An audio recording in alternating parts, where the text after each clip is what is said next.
Bien-aimés dans le Seigneur, bonjour. Nous bénissons le Maître qui est aux cieux, qui est notre Père, qui est notre Créateur, qui est notre protecteur. Nous élevons son nom. Parce qu'il nous a aimés à la croix, à la mort de la croix. Il nous a envoyés et le Saint-Esprit est présent. Le Saint-Esprit contrôle, le Saint-Esprit guide notre vie. Il est le Dieu de tous les jours et il nous aime. Jésus-Christ nous aime. Le Saint-Esprit nous aime. Dieu le Père nous aime. N'est-ce pas, c'est merveilleux? N'est-ce pas, c'est une grâce? Prions le Seigneur. Le Dieu du ciel, le Dieu d'amour, le Dieu de grandeur. Nous venons devant de toi pour te dire merci. Pour tout ce que tu as fait. Pour tout ce que tu as dit, tu as déclaré, nous disons merci. Ce que nous allons entendre soit une parole de vie. Cette parole qui nous instruit. Et nous allons suivre et nous devons suivre ta pensée. Guide-nous, enseigne-nous dans tout ce que nous faisons. Merci pour cette parole qui est vie. Père, par le nom de Jésus-Christ, nous te glorifions. Par le même nom, nous disons tous Amen. Frères et sœurs, nous bénissons le Seigneur, notre Dieu, notre Père. N'est-ce pas, il est merveilleux d'être enfant de Dieu? Alors pour cette raison, nous allons suivre aujourd'hui la parole de Dieu dans le livre des Actes. Actes des apôtres au 2e chapitre, du 3e jusqu'au 4e verset. Lisons la parole de Dieu par le nom de Jésus-Christ. Alors ils voient apparaître des langues comme des langues de feu. Elles se séparent et se posent sur chacun d'eux. Tous sont remplis de l'Esprit Saint et ils se mettent à parler d'autres langues. C'est l'Esprit qui leur donne de faire cela. Amen. Nous allons dans le livre de Genèse. Genèse au 11e chapitre. 11e chapitre, Genèse, à son 7e verset. Nous lisons par le nom, à son 7e verset. Nous lisons par le nom de notre Seigneur Jésus-Christ. Si nous pouvons commencer Genèse 11, au 2e chapitre et au 3e, après nous allons partir au 7e chapitre. Tellement que c'est long, nous prenons seulement des portions. Amen.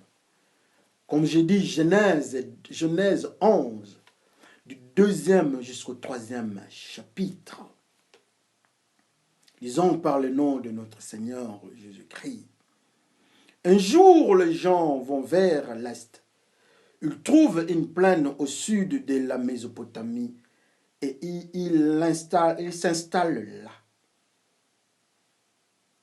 Ils se disent entre eux, allons, faisons des briques et cuisons-les au feu. Les briques leur servent des pierres et la bitume leur serve des ciments. Amen. Nous passons maintenant au 7e. Ah non, je vais mélanger leur langage. Il faut les empêcher de se comprendre entre eux. Ça, c'est Dieu qui dit. Nous intitulons notre message, notre exhortation de cette soirée encore, la nouvelle langue. Nous avons lu dans des livres, dans les Actes des Apôtres, une histoire d'un groupe d'Israélites. Ce groupe avait comme caractère le respect de la parole qui venait du Seigneur Jésus-Christ. Donc, le groupe des disciples. Alors, la parole leur est adressée de rester à Jérusalem jusqu'à ce que l'Esprit viendra.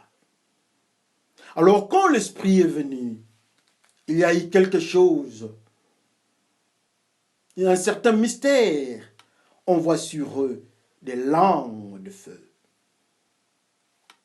Subitement, il commence à parler à des langues nouvelles, différentes langues de celles qu'elles pouvaient parler chez eux.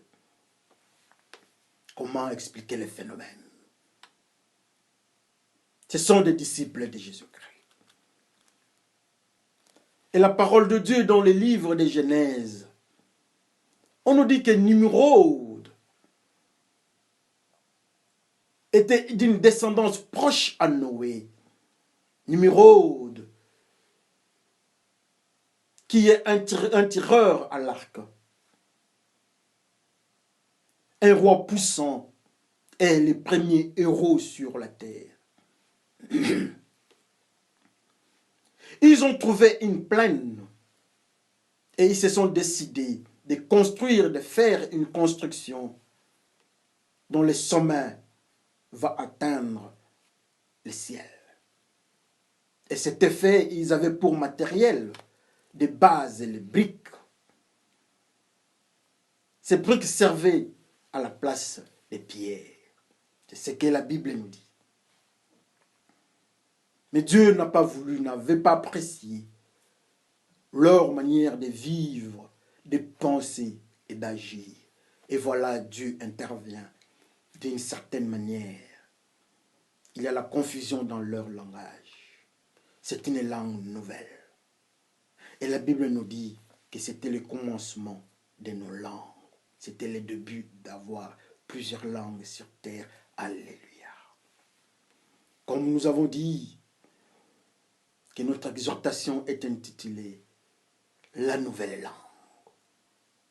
Le Seigneur Jésus-Christ dit aussi « Ceux qui croiront en son nom parleront en nouvelle langue ».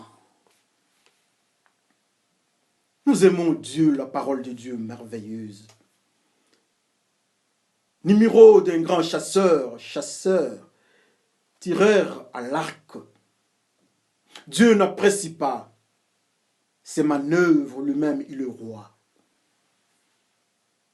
Le roi de Babel, Nimrod.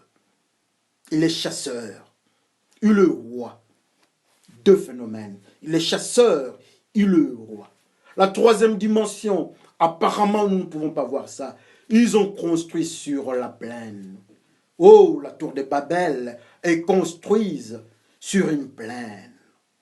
Mais la parole de Dieu nous dit que Dieu n'habite pas la plaine, Dieu habite la montagne. Comme la parole de Dieu est adressée à notre frère Lot d'aller à la montagne, mais Lot refuse d'aller à la montagne. La tour de Babel est construite pas à la montagne, mais à la plaine. Dieu n'est pas à la plaine. Nous construisons nos maisons spirituelles, nos habitats spirituels. Peut-être sont dans des milieux où Dieu n'existe pas. Dieu n'est pas à la plaine. Mais voilà, le roi Nimrod construit son habitat à la plaine. Mais Dieu est dans la montagne. Moïse est parti à la montagne, à Horeb. Il a trouvé Dieu. Mais voilà Nimrod, le roi du monde, ne part pas à la montagne. Il est parti avec son peuple. Nimrod est parti à la plaine. Oh, le roi du monde n'est pas parti là où Dieu habite. Alléluia. Combien aujourd'hui sont les peuples sous le contrôle de Nimrod? La Bible nous dit que Nimrod est un chasseur, un tireur à l'arc. Un chasseur, c'est quelqu'un qui donne la mort. C'est un tueur. Le diable vient pour tuer. Et Nimrod, il est roi et il est chasseur, un tueur. Nimrod n'habite pas à la montagne. Qui est Nimrod? Nimrod représente les diables. Nimrod, le premier héros. Nous avons notre héros qui est Jésus-Christ, qui est mort à la croix pour nous. Mais Nimrod, la Bible nous dit qu'il est le premier héros de ce temps. Il est le roi de ce temps, le premier roi de la tour qui est construite sur la plaine. Nimrod, c'est le fils du diable. Nimrod représente le monde du diable. Nimrod représente la royauté du diable en dehors de la gloire de Dieu. Nimrod n'a pas construit la tour à la montagne. Oh, Nimrod construit la tour à la plaine. Et où sommes-nous aujourd'hui? Qui est notre roi aujourd'hui? Quel est notre habitat spirituel aujourd'hui? Nimrod n'est pas à la montagne comme Moïse à Horeb. Nimrod n'est pas à Sinaï. Nimrod n'est pas parti voir Dieu 40 jours à la montagne comme Moïse. Nimrod n'est pas parti au mont des Oliviers, mais Nimrod avec son peuple, que nous sommes le peuple du monde. Nous sommes partis avec Nimrod de l'autre côté qu'on appelle la plaine. Et Dieu n'est pas dans la plaine, quel malheur. Les manœuvres de Nimrod, c'est dans nos cultures de rébellion. Nous sommes un peuple rebelle. Nous nous comportons trop mal selon la culture et avec la culture de ceux qui habitent en dehors de la montagne. Nimrod habite la plaine. Quelles sont les cultures de la plaine? Ceux qui habitent la plaine, ils ont leur Dieu. Ils veulent aller vers Dieu. Ils veulent aller au paradis. Ils veulent aller là où Dieu habite. Mais ils utilisent une autre méthodologie comme fondement. La Bible nous dit que si nous voulons construire, ça c'est Jésus-Christ, la parole de Dieu nous dit, il parle en parabole que la construction doit être sur le roc, sur la pierre. Mais pour Nimrod, la construction est faite avec des briques, quel malheur. La pierre angulaire n'est pas utilisée dans la construction de la tour de Babel. La construction de la plaine, il n'y a pas Dieu. Il n'y a pas le Seigneur des Seigneurs qui fait les ponts entre nous et notre Père. La pierre angulaire n'est pas là. Ils veulent aller là où le Père habite. Le pont qui fait la liaison entre Dieu et nous n'est pas là. Combien aujourd'hui, nous voyons différents, nous voyons des prophètes. Les uns disent que leurs paroles, ce n'est pas leurs livres. Les autres, leurs prophètes, les uniformes, je ne sais comment, font la liaison avec Dieu. Et Nimrod a refusé de faire ou bien d'avoir la pierre capable de faire la liaison avec Dieu. Nimrod refuse. Comme conséquence, la liaison n'existe pas. Dieu refuse. Nous sommes animistes aujourd'hui. Nous prions les ancêtres aujourd'hui. Nous avons des cultures que nous sommes en train d'adorer. Les uns sont dans des hayams, d'autres encore dans les religions de l'esprit que vous connaissez. Toutes ces histoires-là, de la saleté, la franc-maçonnerie, toute cette série, la magie, ils ont leur Dieu, ils ont leur manière, mais ils ont refusé de prendre la pierre pour construire, la pierre angulaire, la pierre de l'angle manque dans la construction de ceux qui ne sont pas avec Jésus-Christ, comme Nimrod, et Dieu refuse la relation. Combien aujourd'hui, dans nos familles, cultures, tribus, Jésus-Christ n'est pas là. La pierre qui fait le pont, et Dieu refuse nos cultures. La tour de Babel est détruite. Dieu refuse le comportement de ceux de Babel. Ils habitent la plaine et Dieu n'habite pas la plaine. Toi, tu habites où? Nous nous sommes rebellés. Dieu nous dit d'aller à la montagne comme Lot. Lot refuse. Mais est-ce que toi ou bien moi, est-ce que nous avons accepté d'aller à la montagne? Moïse part à la montagne à Horeb. Dieu lui parle. À Sinaï, Dieu parle. Au mont des Oliviers, Jésus-Christ revient. Et il revient bientôt. Mais chez Nimrod, avec des briques, à la plaine, Dieu refuse. Où sommes-nous? Quel est notre habitat spirituel? Nimrod, un roi chasseur. Nimrod, un roi chasseur à l'image du diable. Le diable qui est un tueur. Et Nimrod, un chasseur, tireur à l'arc. C'est Jésus-Christ qui donne la vie. Mais Nimrod, le roi du monde, tue. Le diable vient pour tuer, à l'image de Nimrod. Alors, qui est ton roi? Regarde là où tu habites spirituellement. Tu seras situé à la plaine. Alors, c'est Nimrod ton roi. La manière dont tu vis, situé à la montagne, c'est Jésus-Christ qui est ton roi. Nimrod ne peut pas atteindre Dieu à cause du manque de la pierre.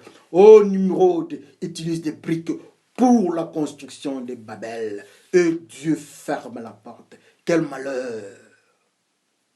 Le roi du monde semble nous amener vers Dieu.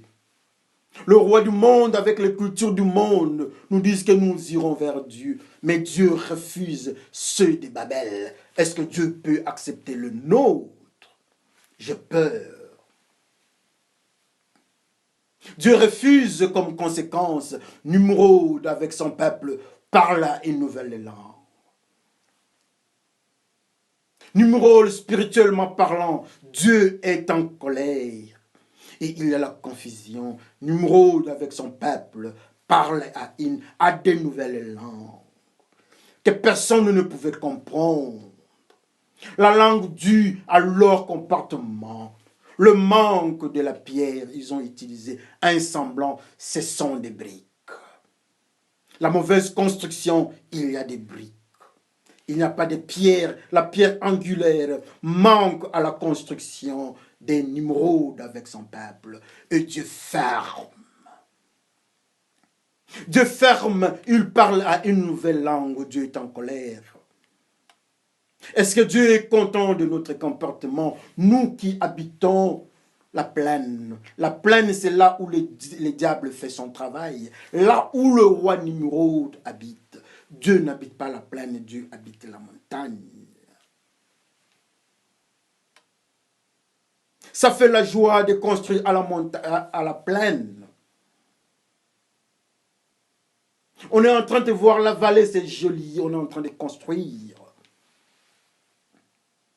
Mais on leur dit d'aller à la montagne, ils disent, non, nous n'irons pas à la montagne, c'est à la vallée, c'est à la plaine, nous devons construire, quel malheur. Et Dieu dit, non, c'est un peuple rebelle. Ils ont leur pensée à eux. Ce n'est pas ma parole, moi, Dieu, c'est Dieu qui dit ça. Mais ça vient de eux-mêmes. Ça vient d'eux-mêmes, ces comportements, cette philosophie de faire Dieu selon eux, sans Jésus-Christ comme Nimrod, sans Jésus-Christ, sans la pierre, comme la base de Nimrod, à la plaine, à la vallée. Et Dieu n'est pas là. Dieu est en colère pour tous ceux qui habitent la tour de Babel. Dieu est en colère pour tous ceux qui habitent, qui sont sous le contrôle de Nimrod. Et Dieu est en colère pour tous ceux qui sont sous le contrôle du tueur. Le diable est un tueur.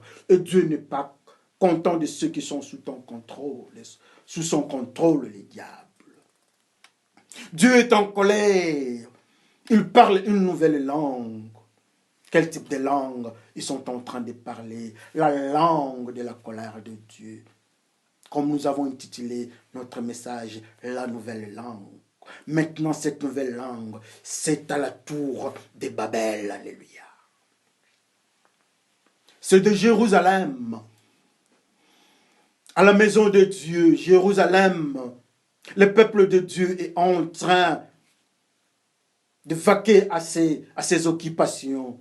Il y a un groupe dans le peuple de Dieu, appelé disciples de Jésus-Christ. Appelez ceux qui ont pour soubassement la pierre de l'ange. Ils prient, ils invoquent Dieu et voilà le feu descend. Le feu descend sur eux, ils parlent à de nouvelles langues. Je suis surpris, j'ai peur. Voilà encore ceux qui sont en Jésus-Christ parlent à une nouvelle ou bien à de nouvelles langues, comme ceux, je m'excuse, comme ceux de la tour de Babel. À Jérusalem, il y a deux nouvelles langues. Parlez par les disciples de Jésus-Christ les nouvelles langues. À la tour de Babel, il y a de nouvelles langues. Mais Dieu est en colère, il parle à de nouvelles langues. Comment serons-nous? Quelle langue que nous sommes en train de parler? Elle vient de Dieu. Quelle peur.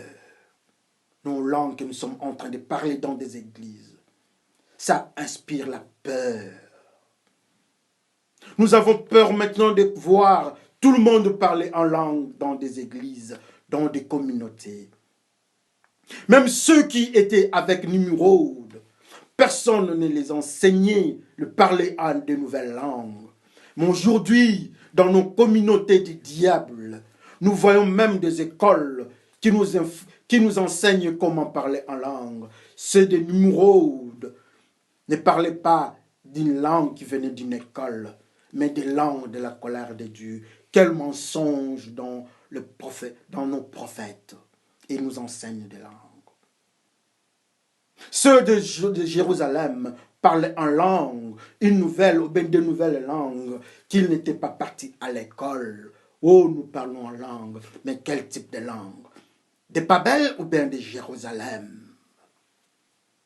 Ceux de Nimrod, nous connaissons leur comportement. Ils se comportent selon la pierre, le principe de la pierre. Ceux de Nimrod n'habitent pas la montagne, ils habitent la plaine, la vallée. Quel malheur. Et ceux qui sont dans la ville de Jérusalem, ils sont sous le contrôle du Saint-Esprit. C'est le feu, la langue du feu, les langues du feu sur eux. Et ils parlent en nouvelles langues. De nouvelles langues différentes de celles de la tour de Babel. Alors nous parlons en quel type de langue? Le nouvelle langue. Aujourd'hui, dans des églises pentecôtistes, le diable est entré. Tout le monde parle en langue. Bravo. Aujourd'hui, les signes de la sainteté, se parler en langue. Bravo. Aujourd'hui, quand nous parlons en langue, nous impressionnons les autres. Nous sommes en communication avec le Saint-Esprit. Bravo. Aujourd'hui, pour que nous soyons sûrs que nous sommes en contact avec Dieu, nous devons parler en langue. Bravo. Mais ceux de Jérusalem parlaient à une langue. Et celle de la tour de Babel à une autre langue. Alors, quel type de langue, nous, de cette génération, nous parlons? Parlez en langue. Montre-moi alors ton comportement. Je te dirai si tu es de Jérusalem ou bien de Babel. Nous parlons en langue. Ceux qui sont à côté de nous sauront si nous sommes de Jérusalem ou bien de Babel. Oh, la tour de Babel, les gens parlent en langue. Mais quel type de langue? Oh, la tour de Babel, les gens sont en train. Ils veulent partir vers Dieu. Les gens sont en train de se comporter selon la pensée de leur roi Nimrod. Les gens de la tour de Babel n'ont pas pour soubassement la pierre angulaire. Ce sont des briques. C'est de la fausseté. C'est une copie. Ce n'est pas l'originalité.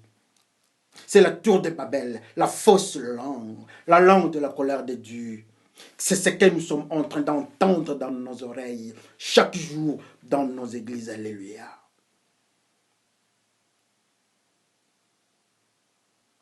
Dans nos églises, nous sommes en train de nous comporter. Comment nous sommes, nous qui sommes enfants, nous qui sommes sous contrôle de Nimrod, comment nous pouvons parler à la langue, le parler en langue de Jérusalem? J'ai peur. Nous qui sommes de Jérusalem, comment nous pouvons parler en langue de la tour de Babel? J'ai peur. Oh, la nouvelle langue. Mais cette langue vient de Babel, ou bien cette langue vient de Jérusalem. Que chacun regarde sa vie. Tu as choisi quel roi? À Jérusalem, le roi du roi, c'est Jésus-Christ. Ils ont parlé en nouvelle langue. Mais de l'autre côté de Babylone, pardon, de la tour de Babel, il y a aussi quelqu'un. Il était même le roi de Babylone. Aux origines, c'est lui qui a commencé avec Babylone. Toujours Nimrod. Et voilà, Nimrod est le roi, pas le roi de Jérusalem, mais il est le roi de Babel. Alors tous parlent en langue. Ils parlent en quel type de langue? Qui viennent de Dieu ou bien qui viennent du monde noir. Qu'on voie seulement. Si nous sommes à la tour de Babel ou bien nous sommes à Babel, nous parlons la langue qui vient du noir, de la colère de Dieu. Mais quelle grâce pour ceux qui sont à Jérusalem. Les disciples à Jérusalem, ils parlent une nouvelle langue. Voilà les signes qui accompagneront ceux qui croient en moi. Ça c'est Jésus-Christ dit. Le miracle, ils parleront en de nouvelles langues. Voilà, les enfants d'Israël parlent en nouvelle langue. Une langue différente de celle des Nimrod, le roi du monde. Quelle peur ça nous inspire. Quel malheur de voir aujourd'hui dans des églises la langue de Nimrod est en train de prendre place. Ceux qui parlent la langue de Nimrod, la langue de la plaine des vallées, malheureusement pour eux, jamais ça sera une langue de Jérusalem, même s'ils parlaient en langue. La langue de Nimrod est une langue quand Dieu est en colère. Nous parlons à une langue, la langue de la malédiction, la langue de la tour de Babel. Ceux qui parlent en cette langue-là, ils sont dans les malheurs, dans la malédiction. Ils ont refusé Jésus-Christ. Ils ont choisi leur chemin qui n'est pas la pierre, mais des briques. Ce sont des philosophies du monde. La logique du monde, ça, ce sont des briques. Les coutumes du monde, ce sont des briques. Alors quand nous partons avec ça vers Dieu, Dieu refuse et dit, ça c'est la logique des numéros. La philosophie du monde oriental, occidental, la philosophie du monde africaine, la philosophie du monde américaine et autres. Toutes ces philosophies-là, ça c'est Nimrod. Quel malheur. C'est la pensée de Nimrod et de Babel. Mais il parle en langue. Le pasteur de Nimrod parle en langue. Le diacre ancien de Nimrod, ceux qui sont sous la royauté de Nimrod, ils parlent en langue. Oui, ils parlent en langue, mais quel type de langue? La langue de la colère de Dieu. Oh, c'est de Nimrod qui parlent en langue, la nouvelle langue.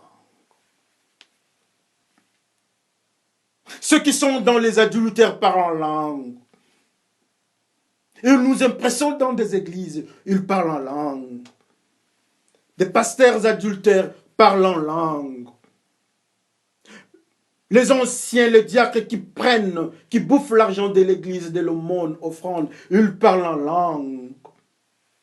Les haineux, les magiciens, ceux qui font de fausses prophéties dans des églises, ceux qui viennent avec l'hypnose dans des églises, ils parlent en langue. Oh, tout le monde parle en langue. Nous avons peur. Mais le Seigneur nous dit aujourd'hui, oui, c'est vrai, il parle en langue, mais il y a une différence entre la langue de Jérusalem et la langue de Babel. Celle de Babel est inspirée par la colère de Dieu. La langue de Babel est pour la lignée des Nimrod. Pour ceux qui sont de la lignée des chasseurs, des tueurs, comme Caïn le chasseur. Comme Ésaü le chasseur. Dieu repousse, Dieu a haï Ésaü le chasseur. Nimrod le chasseur. rejeté par Dieu. Ésaü, les chasseurs, rejetés par Dieu. Mais alors toi, tu parles en langue. Quel type de langue? Nous parlons en langue, nous chantons, nous parlons en langue. Bravo. Aujourd'hui, dans des églises, on est en train de nous impressionner en disant ceux qui sont en Jésus-Christ doivent parler en nouvelle langue. Gloire soit rendue à Dieu. Nimrod aussi vient avec de nouvelles langues. Nous sommes en train de voir lire la parole de Dieu, la nouvelle langue. Le chinois en nouvelle langue. Les Asiatiques en nouvelle langue, les Africains et autres en nouvelle langue. Mais toutes ces langues, ce sont des langues de Babel ou de Jérusalem. Oh, c'est de Babel. On nous dit que Dieu est en colère. Mais ceux de Jérusalem, on nous dit qu'il y a le Saint-Esprit qui est descendu. Pas les mauvais esprits, mais le Saint-Esprit. Quelle est notre langue? La nouvelle langue. Cette nouvelle théorie qui nous fait trembler dans des églises pentecôtistes.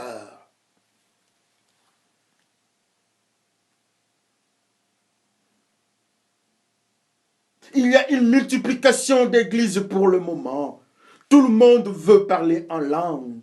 Tout le monde se sanctifie en parlant en langue. Oh, tout le monde se sanctifie, gloire à Dieu. Mais nous habitons la plaine, la vallée ou bien la montagne. Dieu n'est pas à la vallée, mais c'est le roi tueur, le roi chasseur qui habite la vallée. Nimrod. Jésus-Christ n'habite pas à Babel, mais il est le roi de Jérusalem. On parle aussi en langue, mais la langue du Saint-Esprit. Nous serons le temple du Saint-Esprit. C'est ce que la Bible nous dit. Mais nous ne serons pas à Babel. Tout se passe à Jérusalem. Restez à Jérusalem jusqu'à ce que l'Esprit va venir. Oh, l'Esprit est venu. Il parle en nouvelle langue. Il y a une différence entre les pasteurs de Jérusalem et les pasteurs qui sont de l'autre côté des Nimrod, donc de Babel. Tous veulent aller vers Dieu. Tous parlent au nom de Dieu. Mais Dieu refuse l'un pour accepter l'autre. Tous parlent en langue, à de nouvelles langues. Mais une des langues, c'est une langue de la colère de Dieu, la langue de Babel. C'est la langue là où les gens sont en train d'évoluer dans l'idolâtrie, là où les gens sont en train de se rebeller au-devant de Dieu. Et Dieu est en colère. Là où les gens se comportent selon la philosophie du monde. Oh, c'est Babel. Le roi, c'est Nimrod. Il parle en nouvelle langue. Il parle en nouvelle langue à Jérusalem, là où le roi est Jésus-Christ. Il parle en nouvelle langue. Voilà les signes qui accompagneront ceux qui croiront en mon nom. Il parle en nouvelle langue. Il parle en nouvelle langue ceux qui sont à Babel. Il parle en nouvelle langue ceux qui sont à Jérusalem. Alors qui appartiennent à Dieu parmi les deux? Ceux qui parlent en langue tous ensemble. Aujourd'hui, dans les églises, nous parlons en langue, tous ensemble. Aujourd'hui, dans des églises, nous sommes tous enfants de Dieu. Aujourd'hui, dans des églises, nous voulons aller vers Dieu. Oui, Nimrod veut aller vers Dieu, mais Dieu refuse. Nimrod part vers Dieu avec des briques. Il a refusé la pierre. Mais ceux de Jérusalem, le groupe de disciples, ont pour soubassement ou fondation le roc, l'ancien des jours, la pierre angulaire. Et Dieu fait descendre son esprit. Il parle en langue, la langue de la pureté. Qu'on voie ta vie, qu'on voie nos vies, les gens sauront, nous parlons quel type de langue, de Nimrod ou bien de Jérusalem. Parler en langue, une nouvelle langue. Ça trouble nos églises. Il y a la rébellion dans nos églises. Les adultères parlent en langue. Shura, shura, shura, shura, shura. Ceux de l'autre côté de Jérusalem parlent en langue. Shra, shra, shra, shra, shra. Nous ne pouvons pas entendre. Mais nous savons voir leur comportement. Les adultères parlent en langue, ce sont des adultères. Dieu n'est pas là dans leur langue. C'est la tour de Babel. Ceux qui sont la femme de Jésus-Christ parlent en langue. C'est la langue de Jérusalem. Ce n'est pas la langue de Babel. Ils obéissent à Dieu. Ils parlent en langue, ils ont pour soubassement aux fondations la pierre. Mais ceux de Babel ont pour soubassement les briques. Quand on se regarde, frères et sœurs, nous avons quel type de fondation? Jérusalem, c'est la pierre. De l'autre côté, à Babel, ce sont des briques. Jérusalem, le roi, est Jésus-Christ, le fils de David. Mais de l'autre côté, à Babel, le roi est Nimrod et les chasseurs. Nimrod est l'inverse de Jésus-Christ. Jésus-Christ donne la vie. Mais Nimrod, c'est un tueur, un chasseur. Alors quel est le roi que toi tu as choisi? Que tout le monde regarde sa vie.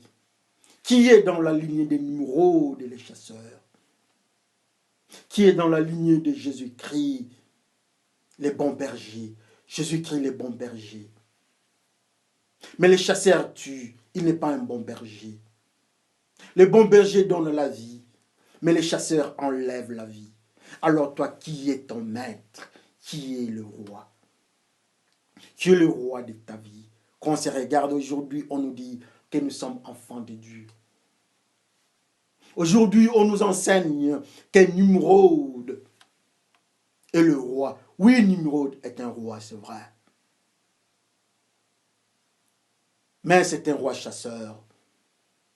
Et il n'y a pas de lien, il n'y a pas de connexion entre le roi chasseur et l'autre côté de Dieu. Il y a une barrière. Mais Jésus-Christ est le véritable roi. Parce que ceux qui ont pris pour soubassement la pierre, ils ont vu le ciel s'ouvrir. Jacob a mis la tête sur la pierre, le ciel s'ouvre. Étienne, qui avait pour soubassement Jésus-Christ, il a vu le ciel s'ouvrir. Mais alors, quand nous prenons Nimrod comme pour soubassement, qu'est-ce que nous voyons? Nous ne voyons que la mort. Que chacun regarde sa vie. Frères et sœurs, nous sommes dans une période extrêmement dangereuse. La parole de Dieu est tordue. Il y a une famine, la famine de la parole de Dieu. Nimrod est en activité. Les descendants de Nimrod, des héros de notre génération, sont en activité. Ceux qui veulent aller vers Dieu, ceux qui sont des Nimrod, mais ils ont jeté Jésus-Christ, ils sont en activité. Je m'excuse. Que chacun regarde aujourd'hui à quel niveau nous sommes. Nous sommes de quel côté? Dieu n'est pas à la plaine, à la vallée. Dieu est de l'autre côté, à la montagne. Dieu n'est pas là-bas. Regarde la manière dont ils sont en train de se comporter. Vous saurez que ce sont des pasteurs Nimrod, anciens diacres, frères Nimrod. Même s'ils parlent en langue, même si nous parlons en langue, que les enfants de Dieu n'aient pas peur parce que nous parlons en langue. Peut-être c'est la langue de Nimrod, de la tour de Babel, de la confusion, de la colère de Dieu. Mais ceux de Jérusalem, c'est là où Dieu parle, Dieu montre sa gloire. Nimrod, tour de Babel en langue, Jérusalem en langue. Alors toi, quelle est ta langue? Que le Seigneur bénisse son peuple. Prions le Seigneur. Oui, Seigneur, merci beaucoup. Nous laissons entre ta main. Pécheurs, nous laissons entre ta main. Aide-nous, Seigneur, à retrouver la fondation vraie qui est la pierre angulaire. Nous avons pris pour fondation nos cultures et coutumes. Ça, c'est Nimrod, ça, c'est Babel. Ce sont des briques. Et nous parlons en langue. Non, ça ne vient pas de Jérusalem. Ça, c'est la tour de Babel. Mais aujourd'hui, nous invoquons Jésus-Christ. Oui, nous t'invoquons. Nous voulons avoir pour sous-bâtiment Jésus-Christ comme Étienne qui a vu la gloire de Dieu, comme Jacob qui a pris pour sous-bâtiment la pierre et le ciel s'est ouvert. Aide-nous, Seigneur, à être tes enfants. Merci, Seigneur, pour cette information. Aide-nous à faire la différence entre Nimrod, entre Babel et Jérusalem, entre les briques et la pierre. Merci, Seigneur, dans tout ce que tu nous enseignes. Par le nom de Jésus-Christ, nous te glorifions, Père. Nous disons Amen. Babel n'est pas Jérusalem. Mais dans ces deux villes, tous parlent de nouvelles langues. Une langue du roi des rois qui est Jésus-Christ, sous l'impulsion de langue de feu du Saint-Esprit.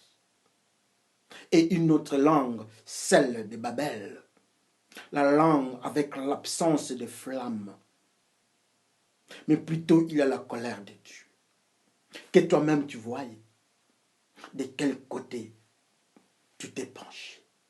Mais moi aujourd'hui, la parole de Dieu nous dit, la parole de Dieu nous instruit d'aller vers Jérusalem. Parce que Jérusalem, c'est elle, l'épouse.